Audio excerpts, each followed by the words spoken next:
Bonjour, je m'appelle Edouard Kyonga Kamau, je suis le fondateur, concepteur, originateur ou même de Sweet Street Opera et je viens du Kenya. Nuit Métis, en fait, ils ont un tremplin qui s'appelle Prenez votre envol, dont j'étais lauréat en 2023.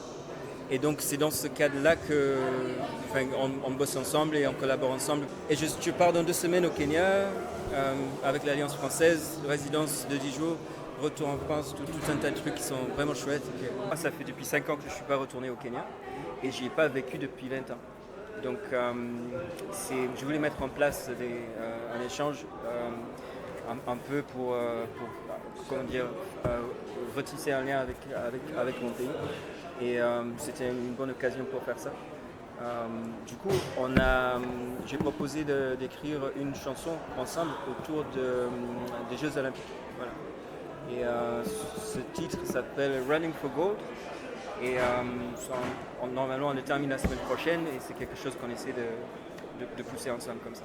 Cette année, je me produis au Festival Nuit Métis le 27 en duo et le 28 en collaboration avec Winyo, un artiste kenyan.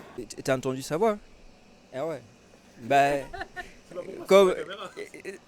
Oui, mais Winyo, pour moi, c'est un des meilleurs artistes du pays, voilà. Donc, il a aussi un côté très enraciné dans la tradition qui est, c'est vraiment bien. Voilà.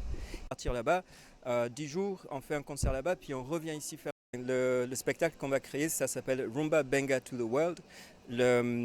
Rumba, c'est la rumba congolaise. Benga, c'est son style à lui, qui est un mélange de rumba et de benga et des choses comme ça. Et to the world, c'est que voilà, on va partager tout ça avec vous. Voilà.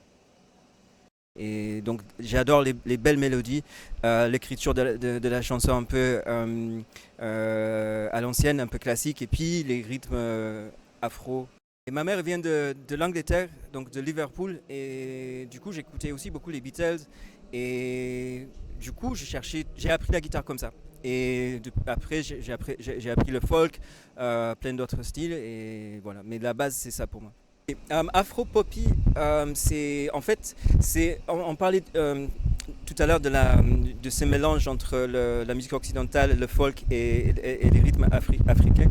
Et pour moi, en fait, c'est ma manière de concevoir ça. C'est-à-dire, je peux prendre une chanson folk et de l'afroiser comme à mettre plus de rythme dedans. Et c'est ma manière de faire ça. Donc, par exemple, il y a des morceaux comme Inner Cargo. Par exemple, tu peux faire un truc un peu genre où tu peux faire et c'est juste le fait de prendre quelque chose qui est très folk et plus droit et de le tu vois et de le transformer et en gardant l'harmonisation et tous les accords et tout ça quoi. Voilà, c'est ça le voilà. Et la rythme et mélodie, voilà, c'est deux forces qui s'opposent parfois et qui ne devraient pas en fait. Et donc Afro-Popis pour moi c'est ma manière de les mettre ensemble. C'est un genre de trouver un contexte pour ça. Voilà. Enfin, tu mets une grosse basse, boum, boum, boum, et après tu peux faire une guitare acoustique, tu vois, et ça passe.